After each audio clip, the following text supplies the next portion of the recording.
Hello বন্ধুরা, আপনার যদি এসবিআই মোবাইল ব্যাংকিং থাকে আর আপনি যদি মোবাইল ব্যাংকিং এর মাধ্যমে টাকা লেনদেন করতে চাইছেন, তাহলে আজকের এই ভিডিওটির মাধ্যমে আপনি কিভাবে টাকা লেনদেন করবেন, bank account to bank account এবং ইউপিআই থেকে ব্যাংক অ্যাকাউন্ট টাকা ট্রান্সফার করবেন, তা আজকের এই ভিডিওটির মাধ্যমে সহজভাবেই দেখিয়ে দেওয়া হয়েছে। তো আপনাকে অবশ্যই এই ভিডিওটির প্রথম থেকে শেষ অবধি থাকার অনুরোধ করব। তো এর জন্য আপনার যে ইউনো অ্যাপ্লিকেশনটি রয়েছে সেটা আপনাকে ওপেন করে নিতে হবে। এরপর আপনি যে লগইন অপশন দেখতে পাচ্ছেন, এই লগইন অপশনের মধ্যে আপনি টাচ করে নেবেন। তো এরপর আপনাকে এখানে এমপিন দিতে বলেছে। আপনি রেজিস্টারের সময় যে এমপিনটি দিয়েছিলেন সেই এমপিনটি আপনি এখানে বসিয়ে দেবেন। তো কিভাবে রেজিস্টার করবেন যদি আপনি জানতে চান তাহলে ডিসক্রিপশন থেকে সেই ভিডিওটি দেখে নিতে পারেন। তো এরপর আপনি এখানে অনেকগুলি অপশন দেখতে পাচ্ছেন। তো ইউনো পে অপশনের মধ্যে আমি টাচ করে নেব। এরপর ইউপিআই থেকে আপনি ব্যাংক অ্যাকাউন্ট টাকা ট্রান্সফার করতে পারেন। তো আমি ব্যাংক অ্যাকাউন্ট অপশনের মধ্যে টাচ করে নেব। ঠিক আছে, তো এখানে টাচ করে নেওয়ার পর পরবর্তী পেজ ওপেন হয়ে যাবে। তো এই পেজের মধ্যে আপনি দেখতে পাচ্ছেন বেনিফিশিয়ারি, এখানে কোনো অ্যাড নেই।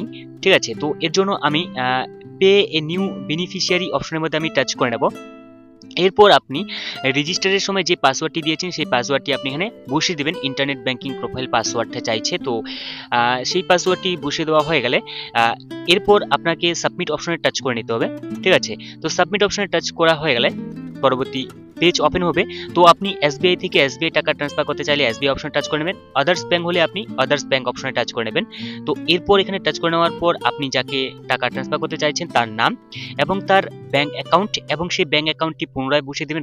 ইন্টার অ্যাকাউন্ট নাম্বার, এরপর আইএফএসসি কোড, এরপর ম্যাক্সিমাম লিমিট এবং নিকনেম আপনি বসিয়ে দেবেন। বসিয়ে দেওয়া হয়ে গেলে ঠিক আছে, এরপর আমি নেক্সট অপশনে টাচ করে নেব। তো আপনি এরপর নেক্সট অপশনে টাচ করে নেবেন। তো নেক্সট অপশনে টাচ করা হয়ে গেলে এর পরবর্তী পেজ আরেকটি কনফার্মেশন পেজ ওপেন হবে।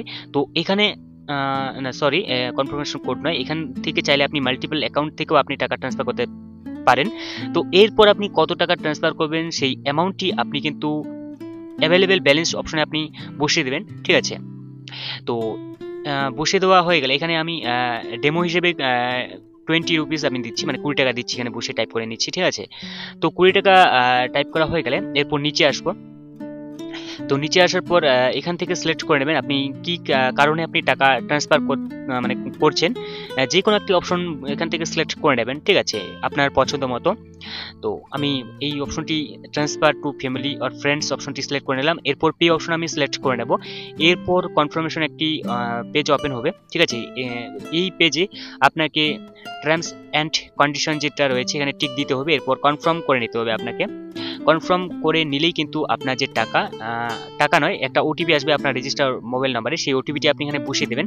বসিয়ে দেওয়া হয়ে গেলে আপনি সাবমিট অপশনে টাচ করে নেবেন। ঠিক আছে, সাবমিট অপশনে টাচ করে নিলেই এখানে কিছুক্ষণ লোডিং হবে, মানে প্রসেসিংয়ে থাকবে। তো এরপর আপনার যে টাকা সেটা কিন্তু সাকসেসফুল হয়ে যাবে এইভাবে। ঠিক আছে, তো এইভাবে কিন্তু আপনি যে কোনো ব্যাংক অ্যাকাউন্টে আপনি টাকা ট্রান্সফার করতে পারেন। তো এই ছিল আজকে ছোট্ট একটা ভিডিও। ভিডিওটি ভালো লাগলে অবশ্যই আপনি আপনার মতামত জানাতে ভুলবেন না এবং চ্যানেলটি এখনো পর্যন্ত সাবস্ক্রাইব করা না থাকলে চ্যানেলটিকে সাবস্ক্রাইব করে সাথে অল নোটিফিকেশন অন করে রাখবেন। দেখা হচ্ছে পরবর্তী নতুন কোনো একটি ভিডিওতে। ততক্ষণের জন্য অবশ্যই ভালো থাকবেন, সুস্থ থাকবেন। Bye bye.